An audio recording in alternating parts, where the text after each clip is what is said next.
Está começando mais um episódio do C3 TV, um programa produzido por alunos de comunicação da Unifacamp.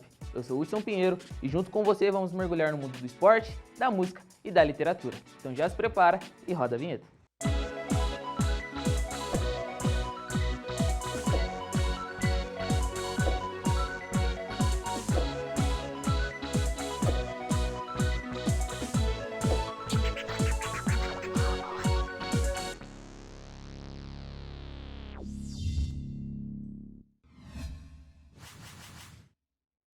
Temos muitas paradas para fazer, então vamos começar falando um pouquinho de música? Nossos apresentadores Lucas Daniel e Gustavo Henrique prepararam um conteúdo bem legal sobre a carreira da cantora Cássia Eller. Confere aí.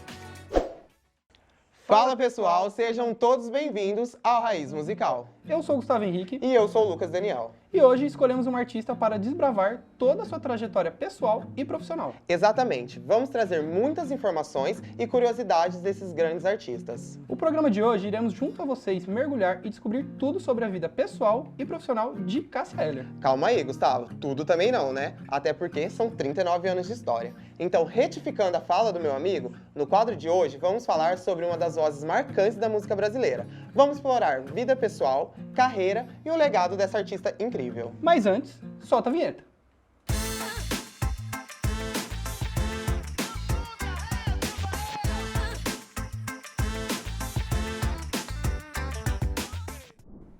Cássia Regiane Eller nasceu no dia 10 de dezembro de 1962. Ela cresceu em uma família de classe média e passou a sua infância em várias cidades devido ao trabalho de seu pai.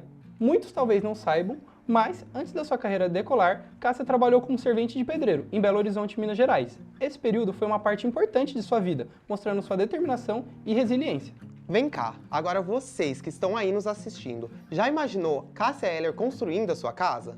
E você, Gu, o que você acha disso? Ia ser incrível, ao invés de ouvir barulhos de obra, essas coisas, ouvir "Eu só peço a Deus um pouco de malandragem". Mudando um pouco de assunto, Cássia era assumidamente bissexual e viveu um relacionamento com Maria Eugênia, com quem criou seu filho Francisco, fruto do seu antigo relacionamento com o músico Edgar Escandurra. Uma defensora da liberdade sexual e dos direitos LGBTQIA+, sua postura desafiadora e seu estilo andrógeno geraram debates e polêmicas, visto que o seu relacionamento foi um símbolo de resistência, representatividade em uma época que o tema ainda era um tabu. Infelizmente, ainda é um tabu na sociedade que vivemos. Claro que não se compara com a época, mas ainda temos muitos casos de resistência e intolerância nos dias de hoje. Exatamente, Gu. Como vimos, Cássia foi uma das que iniciou este movimento de tolerância. Isso estamos falando da década de 90. Ainda temos muitas pessoas que sofrem com esse preconceito. Agora falando um pouco sobre a carreira musical da artista, que desde jovem já mostrava seu talento vocal lá em Brasília, quando começou tocando em bandas de garagem, chegando a participar até de alguns concursos locais. Festival da Música do Colégio Marista e o Festival Universitário da Cultura de Brasília foram alguns dos eventos em que ajudaram ela a se destacar no cenário musical. Ícones como John Lennon, Paul McCartney e Nina Simone foram alguns dos responsáveis por influenciar e ajudar a cantora a moldar sua carreira e destacar sua versatilidade vocal. Com esse timbre único, onde misturava rock, MPB, blues e samba, Cássia rapidamente tornou-se um ícone da mídia. Em 1990, lançou seu primeiro álbum, Cássia Eller. A música, por enquanto, um cover da banda Legião Urbana, lhe garantiu reconhecimento nacional, tornando-lhe assim uma das promessas da música brasileira. Essa música, pra mim, é a que eu mais gosto. Eu tenho uma lembrança de quando passava Malhação, extinta novela da Rede Globo. Um dos episódios, o personagem antagonista faleceu e ele gostava muito dessa música. Então, o episódio encerrava com o enterro dele e todos seus amigos cantando ao seu redor essa música. Calma lá, Luquinhas. Segura um pouco da emoção aí que temos muitos assuntos para falar ainda. É verdade, foi só um gatilho, já passou. Agora, seguindo a linha do tempo da artista, ao longo de sua carreira, foram lançados diversos álbuns que consolidaram no cenário musical. Entre seus álbuns mais marcantes estão O Marginal, de 1992, com uma pegada mais roqueira, e Cássia Eller ao vivo, de 1996, que consolidou sua popularidade com performances mais enérgicas. Já em 1997, Cássia lançou um álbum que homenageou nada mais, nada menos que Cazuza. O disco, intitulado como Veneno Antimonotonia, trouxe interpretações únicas de Cássia para as canções que marcaram a carreira do poeta do rock. Nesse trabalho, Cássia revisitou clássicos de Cazuza, mas com seu estilo inconfundível. Entre as faixas Malandragem, se destaca como um dos maiores sucessos de sua carreira, Curiosamente, essa música estava prevista para o seu álbum anterior, mas só foi gravada por aqui. Malandragem é um hit atemporal, sempre lembrado pelo público. Lucas, pra ser bem sincero, eu nem me lembro se eu escutei essa música a primeira vez pela Cássia Eller ou pelo Cazuza. Com certeza pela Cássia, né? E o hit Palavras ao Vento, trilha de grandes cenas da teledramaturgia brasileira. Como escutar e não lembrar de Paca e Preta na novela Da Cor do Pecado? Olha, Gustavo, não sabia desse seu lado noveleiro, hein? Tá vendo, pessoal? Não é só descoberta sobre Cássia Eller que estamos falando aqui hoje, não é mesmo? Infelizmente, em 2001, Cássia veio a falecer aos 39 anos. Vítima de um infarto do miocárdio causado por um conjunto de fatores, incluindo uma taxa alta de estresse e exaustão. Após a sua morte, houve muita especulação sobre a causa, especialmente porque Cássia havia falado abertamente sobre o seu consumo de drogas no passado. No entanto, a autópsia realizada não detectou nenhuma substância ilícita em seu organismo no momento da morte. Mesmo após o seu falecimento, Cássia Eller continua sendo uma referência na música brasileira, influenciando novas gerações, recebendo homenagens. Seu legado e impacto cultural permanecem vivos. Pessoal, após esse passeio pela relevante trajetória dela, vamos ficando por aqui. Espero que tenham gostado do conteúdo e até a próxima! Pessoal, não imaginava como a carreira da Cássia Eller foi tão movimentada assim. Mas para ser um bom cantor, primeiro é preciso ter uma voz preparada e afinada, não é verdade? Para a gente entender como o trabalho da fonoaudiologia é tão importante nesse meio, nossa jornalista Júlia Lopes conversou com a professora Silmara Mello, que explicou um pouco dessa área. É com você, Júlia. Bem, o fonoaudiólogo é o profissional responsável por todos os órgãos, estruturas, funções da comunicação, né? Então, a voz é um dos nossos principais meios de comunicação. Então, o fonoaudiólogo ele é responsável pela promoção de saúde vocal, em primeiro lugar, porque às vezes a gente pensa muito na doença, né? Nas alterações, mas a gente faz promoção de saúde. Então, por exemplo, desde a infância, atuando em escolas, até junto a profissionais da voz, para que possam ter uma boa higiene vocal, né? Então, questões como hidratação, alimentação saudável, o preparo da voz, né? Seja com aquecimentos vocais, com relaxamento, com exercícios para promover vibração das pregas vocais, resistência, antes, durante e após o uso dessa voz, para que a gente então tenha essa prevenção. E nos casos de algumas alterações que podem surgir pelo próprio uso da voz profissional, nós atuamos também daí na reabilitação vocal. Parabéns, Júlia. Me senti até inspirada agora a procurar uma fonoaudióloga. Me passa o contato dela depois e com certeza eu vou marcar uma consulta. Mas me fala uma coisa, você já pensou ou teve vontade de escrever um livro, mas ficou perdido na hora de começar? Nossas alunas de rádio, TV e internet conversaram com 3 escritores da região, que vão nos ensinar os primeiros passos para começar a escrever o nosso livro. É com vocês, pessoal! Brinco com as palavras e com elas tento tocar no céu, enfeitiçar-me com o brilho das estrelas, alcançar um mundo que não é o meu. Não sou poeta, nem tampouco sou escritor, sou apenas um sonhador.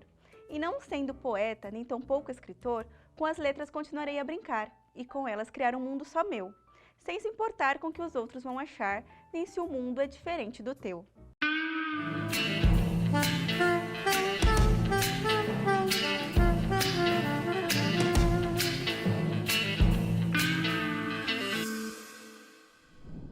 Bem-vindo ao Entre Linhas e Letras. Nosso estúdio tem cheiro de livro, papel e caneta. Hoje você vai conhecer 3 autores da cidade de Campo Limpo Paulista. Aqui, eles desmistificam como é ingressar no mundo da escrita e falam um pouquinho sobre a sua experiência. Tá curioso para saber mais? Então vem comigo! Rafael, Gilson e Thiago têm mais de uma coisa em comum. Com a sua arte, nos levam nesse navio de criatividade. Tudo isso fazem apenas com a ponta do lápis. Entre linhas, imergem em seus mundos fantásticos e usam do papel e da caneta como se fosse a varinha de um mágico. A cada letra, colocam um pedaço dos seus corações. Assim, deixam sua marca em cada um dos nossos sonhos. Me chamo Rafael Zimichuti, sou escritor de romances policiais, thrillers, mark thrillers. Tenho juntando todo o conjunto da obra, mais de 70 obras. Em especial, a gente está fazendo o lançamento do meu mais novo livro e particularmente é o meu melhor livro, Noite de Reis. Bom, eu acho que atualmente, eu tenho feito essas reflexões diariamente, Quem é o Thiago? Então, eu acho que o Thiago hoje é um protagonista dos sonhos que ele sonhou há muito tempo atrás, principalmente na fase da adolescência.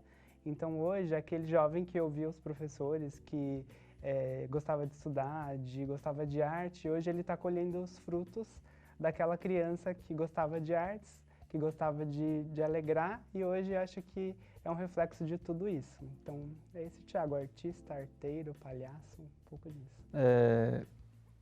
Quando eu comecei a cursar letras em 2018, na cidade de Maringá, né, de onde eu vim, né, principalmente no início da faculdade ali, os professores, né, o próprio curso, ele proporcionaram, né, que eu conhecesse mais a literatura, né, o que é literatura. Então, com certeza, a faculdade, ela, do meu ponto de vista, ela foi fundamental no meu processo criativo, né, dos meus textos. Na adolescência, ele era fã de quadrinhos e costumava esboçar gibis por pura diversão.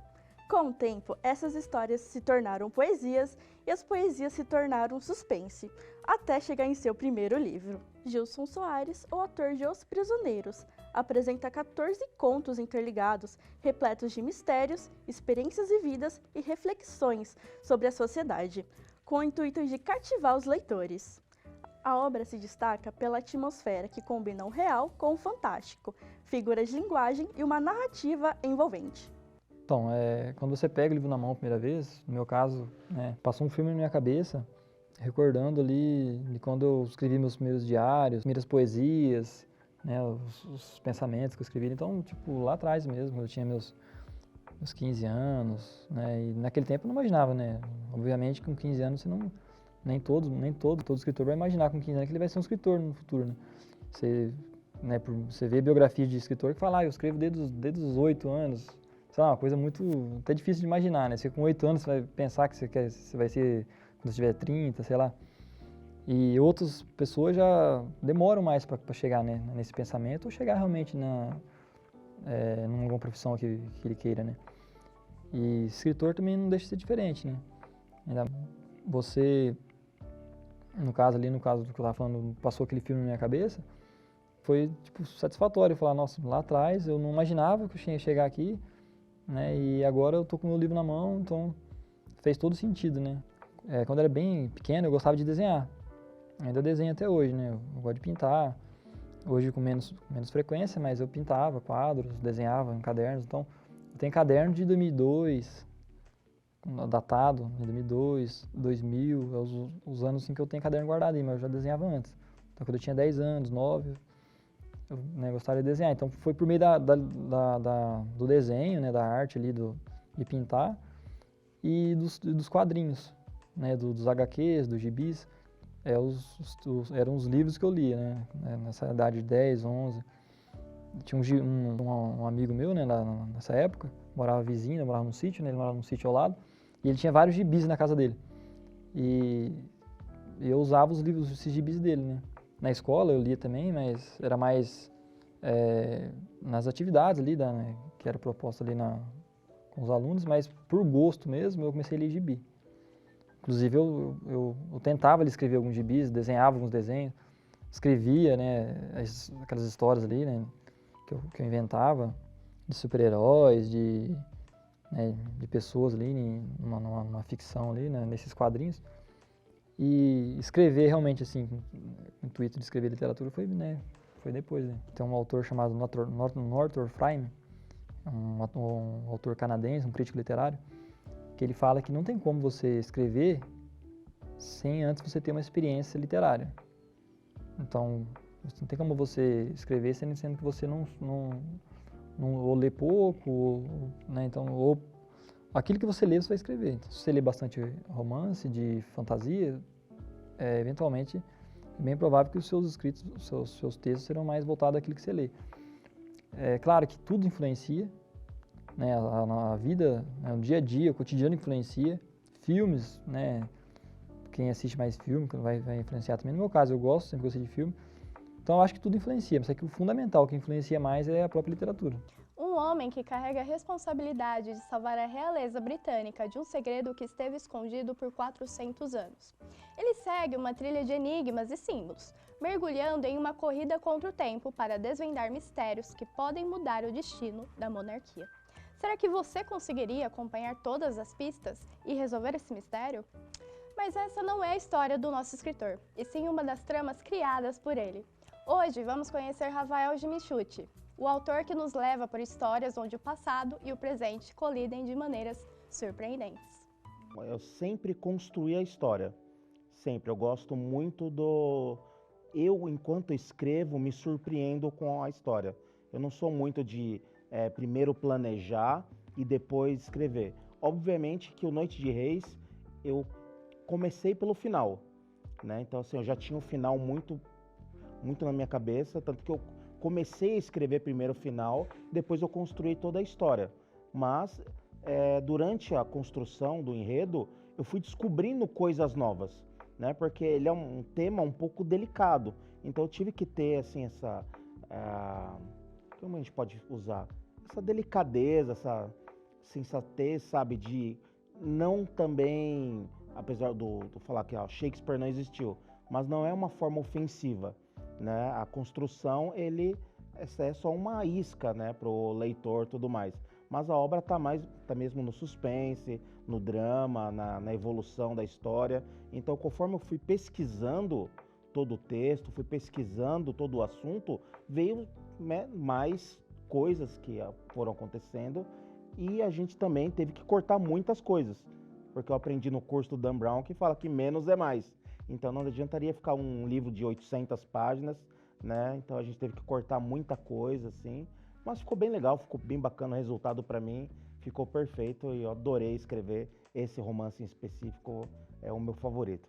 Aí eu sempre fiquei pensando, como que vai ser a capa do meu livro, né? E veio muitas ideias, e conforme eu lia os artigos, porque esse livro ele é muito pautado em conhecimento acadêmico, tá? Então, porque como é um tema muito delicado, você não pode sair falando, eu acho que é isso. Não, você tem que ter uma base muito boa para você falar, né, o que está escrito ali. Então eu juntei várias ideias, só que quando eu sonhei com a capa, veio aquela sinuca de bico. Como que eu vou fazer isso? Porque se sou eu que estou fazendo o projeto, eu tenho que viabilizar isso. E estudei, trabalhei com o Canva, misturei coisas, perguntava para alguns amigos da área, isso aqui tá legal? Como que isso aqui fica? Muda aqui, faz aqui. Então, assim, tanto que se vocês entrarem no meu Instagram, tá lá algumas curiosidades sobre a capa. Então, assim, como que eu montei, como que foi a idealização da capa. Porque tudo ali, ele tá nitidamente colocado proposital. Não tem nada ali que, porque... Não, você tem ali Shakespeare, você tem Francis Bacon, você tem os dois segurando o crânio, mas cada crânio significa um ponto da história, mas você tem um crânio escondido, que é o crânio de Shakespeare, que faz parte do enredo da história, a busca, porque talvez muitas pessoas não saibam, foi feito um raio-x na tumba de Shakespeare e tá faltando o crânio.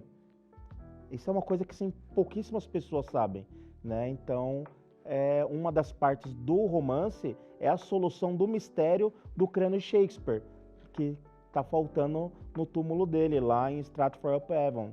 Então, assim, tá bem legal, tá bem bacana, assim. Então, a capa, eu acredito que foi meu maior desafio. A história, é natural escrever, porque eu sou escritor, eu amo escrever, tava uma história muito gostosa na minha cabeça, apesar de ter cortado muita coisa que eu queria ter deixado, mas a capa foi um desafio. Porque a capa, se você olhar todas as minhas capas, ela é muito diferente de tudo. Então, assim, eu acho que ela precisava de uma capa grandiosa conforme o tema e o texto também ficou no mesmo perfil. Se você pudesse ser qualquer personagem no mundo, qual você escolheria? Melhor, e se você pudesse criar esse personagem? Thiago Pinheiro é especialista em retratar o cotidiano de pessoas que marcaram sua vida. Para ele, tudo é inspiração e todo detalhe vira história. Recentemente, esteve em sua segunda Bienal e nos contou um pouco sobre o grande dia de apresentar ao mundo o seu último livro, Labirinto da Loucura. O último livro, Labirinto da Loucura, ele foi escrito na época da adolescência, a partir de 2008. Então, é uma escrita que traz reflexões do que eu vivia naquele momento. Então, desde os diversos tipos de personalidades que existiam, diversos os crimes que aconteciam, que eu via na televisão, e não entendia os motivos. Então, com o passar do tempo e com a minha escrita amadurecendo, eu resgatei essa história daquele período e que traz uma sociedade distópica que está em busca de dinheiro. E essa sociedade ela é reflexo também de uma sociedade que a gente vive. E também ela transmite nesse livro a visão de como a gente está sempre buscando algo e que a gente nem entende o que a gente está buscando, mas a gente está sempre buscando, seja dinheiro, seja um sonho, seja algum objetivo. E tudo isso é refletido através da Sônia, que é a protagonista, que quer descobrir os mistérios de uma mansão muito conhecida na cidade, a cidade que se chama Uongo. Eu tentei buscar um pouquinho de raízes africanas, então Uongo no dialeto Swahili significa mentiras. Então as pessoas vivem na cidade das mentiras e a Sônia está tentando descobrir a verdade, tanto do passado dela quanto do que está acontecendo ali ao redor dela, principalmente os crimes, as mortes e o que será que vai acontecer com ela no final, né? Será que ela vai conseguir sobreviver a tanta loucura? É bem doido, porque a Bienal, a gente tem algumas ferramentas que são a editora, que já tem aquela parceria, que automaticamente quando você publica o livro, eles já falam, olha, tem um pacote específico e você vai, entra. Então existem diversos tipos de publicação. A minha publicação é independente, ou seja, eu vou lá, eu faço minha escrita, eu contrato alguém para fazer a capa e aí a minha editora me ajuda nessa publicação. E aí eles vão dando alguns benefícios. Então, quanto mais eu vendo ali na plataforma que eles têm para vendas, eu vou conquistando alguns benefícios. E logo no meu primeiro livro, eu consegui esse benefício de ir para a Bienal, porque o meu livro, O Cemitério das Orquídeas, ele foi um dos mais vendidos daquele ano, né? Então, foi através dessas vendas que eu consegui ir para a Bienal. E aí, a partir daí, os outros livros, eles vão somando a minha quantidade de livros vendidos. Então, eu consigo estar na Bienal em outros momentos também. Claro, e aí conforme tem alguns outros escritores, inclusive a Débora, que faz parte da mesma editora que a minha, e ela é daqui de Campo Limpo também, ela agora, pelas vendas dela, ela conseguiu dar uma palestra na Bienal. Então, meu objetivo também é tentar vender ainda mais, alcançar mais leitores, para que eles também me ofereçam algumas oportunidades ali naquele evento. E claro, participar de outros eventos também para tentar alcançar novos públicos, pessoas diferentes.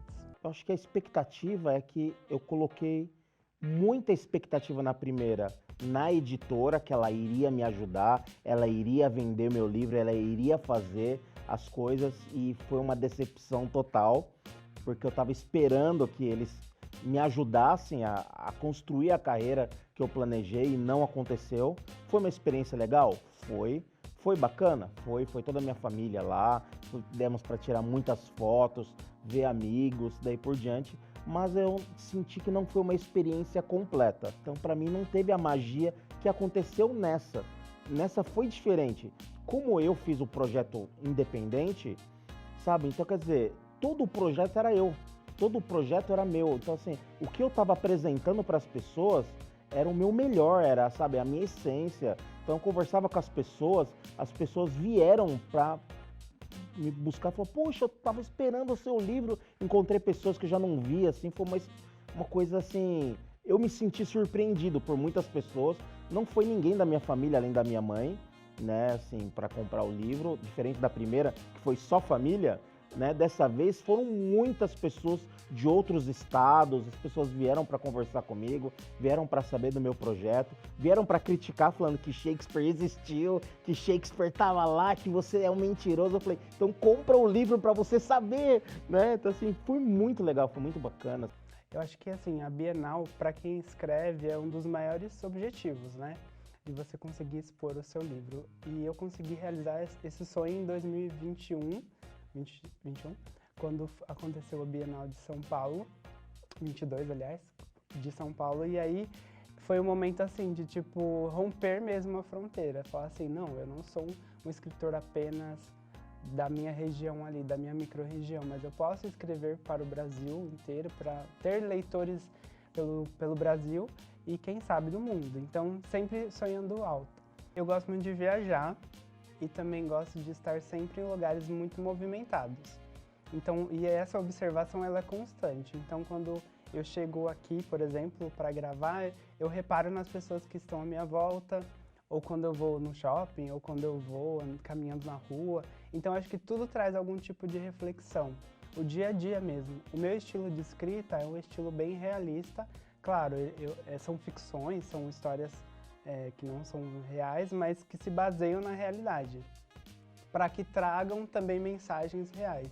Então, tem muitos textos meus que em algumas fases eram relacionados à sexualidade, depois à negritude, a preconceitos, ou então a injustiças policiais e assim, tudo que eu vejo à minha volta. Acho que o principal fator que me faz criar é ter alguma mensagem muito poderosa que eu queira passar. Então, se eu acho que naquele momento eu quero falar sobre a importância de votar, então eu vou analisar esse cenário político, entender o que as pessoas estão falando para poder criar uma história em cima disso. Então, é bem dessas observações diárias mesmo. Tá mais fácil, né, você publicar um livro, porque antes, né, não é do meu tempo, mas a gente vê e as editoras permanecem, as grandes editoras. Então, antes você conseguia publicar um livro só se você fosse mais conhecido, né? Não tinha essa editora independente, ou essa editora que às vezes fica no meio termo ali, que não é totalmente tradicional, mas também não é independente. Então, ela faz um meio de campo ali, um meio termo. Que é o caso da editora que eu estou publicando, que é a Viseu. Então, assim, facilitou bastante, a gente se tornou mais democrático e proporcionou aí novos autores surgirem, né? Com certeza. Então, é muito bom, porém, o que vem surgindo, né, nessas novas editoras é um fluxo constante de autores.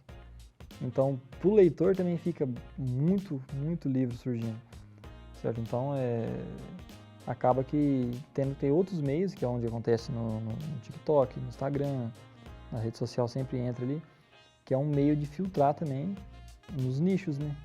Então tem leitor para todos os tipos de escritores também, né? Então todos os tipos de estilos de escritores, esses leitores eles conseguem ir encontrando, e o que ajuda eles a encontrar é as redes sociais, né? As plataformas digitais aí. Então acaba sendo bom para todos, né? Acaba sendo bom para o leitor, né? E também acaba sendo bom para os escritores, principalmente novos escritores, né? Ufa, que grande viagem fizemos na mente de cada autor. Esperamos que essa jornada tenha inspirado você que deseja ser um novo escritor e embarcar nesse maravilhoso mundo da literatura. Eu me inspirei muito e quem sabe, você que me assiste não será o próximo na Bienal, criando personagens e novos mundos. Eu te espero lá! E aí, pessoal, já anotaram todas as dicas? Então pega a folha e a caneta e comece a escrever o próximo sucesso da literatura. Mas antes de começar a escrever, você já pensou em conhecer ou até mesmo bater um papo com um atleta olímpico? Para facilitar todo esse processo, a nossa jornalista Yasmin Dort conversou com Vinícius Nardina, atleta campo-olimpense que viajou até Paris para as Olimpíadas de 2024. É com você, Yas. Primeiramente, eu gostaria de agradecer a sua participação, por ter topado contar sua história e inspirar outras pessoas que têm o sonho de seguir o caminho do esporte. O que te inspirou a começar no judô, assim? Como eu comecei muito novo, com 4 anos, né, eu dei uma perguntada pro meu pai e ele falou que queria colocar eu e meus irmãos no esporte, né, e eu sempre fui muito elétrico, né, e ele falou que colocou eu e meus irmãos no judô, para meio que gastar energia um pouquinho. Como que foi a sua trajetória até chegar na seleção brasileira de judô? Então, com 4 anos eu comecei por gastar energia, assim, né, para ficar mais tranquilo em casa, eu acho. Ao longo do tempo, assim, o sensei Márcio Fagundes, que dá treino lá na prefeitura até hoje, ele falou que eu tinha um futuro no esporte, né, e falou com meu pai, e meu pai levou para São Paulo fazer várias peneiras, né, e eu acabei fazendo no Palmeiras. Daí eu fui seguindo, eu fui treinando, fui me abdicando de muitas coisas e deu tudo certo até eu chegar lá. Foi um degrau por degrau, assim, posso dizer. Que legal. E como que foi para você essa transição, né, de estar treinando na prefeitura de Campo Limpo e depois ir para esses times maiores, né, como Palmeiras, o SESI? Foi bem difícil no começo, assim. Mas, como eu falei, foi por degrau, porque quando eu passei no Palmeiras, eu ainda morava com meus pais, eu ia todo dia para São Paulo e voltava para casa dos meus pais, então eu fui me acostumando a ficar longe deles pouquinho por pouquinho, entendeu? Daí, mas foi bastante difícil por eu ter 14 anos e ficar indo pegando trem, pegando metrô para chegar em São Paulo sozinho, assim. No começo meu pai me levava, claro, mas depois não tinha como, eu tinha que começar a ir sozinho, assim. Mas foi bom, assim, eu ter começado indo devagar. A gente conversou anteriormente, né, que você estava nas Olimpíadas desse ano, né, lá em Paris, como atleta de apoio. E como que foi para você, né, essa experiência, né, de estar competindo em nível internacional? Essa convocação foi muito boa para mim, para ter ido como atleta de apoio para Paris. A gente que está lá, que vai como atleta de apoio, a gente se inspira nas pessoas que vão lutar, né? A gente pode trocar várias conversas, trocar histórias e sentir um pouco da energia de uma Olimpíadas para as próximas, né? Que meu objetivo agora maior é ir para as Olimpíadas de 2028 e essa experiência foi gigante para mim, assim, acompanhar um atleta da minha categoria, poder ter ajudado ele a treinar essa reta final dele, para mim foi uma experiência enorme. Quais são os seus objetivos agora para o futuro? O que você tem em mente para fazer daqui para frente? Estou sonhando com Los Angeles, né, 2028.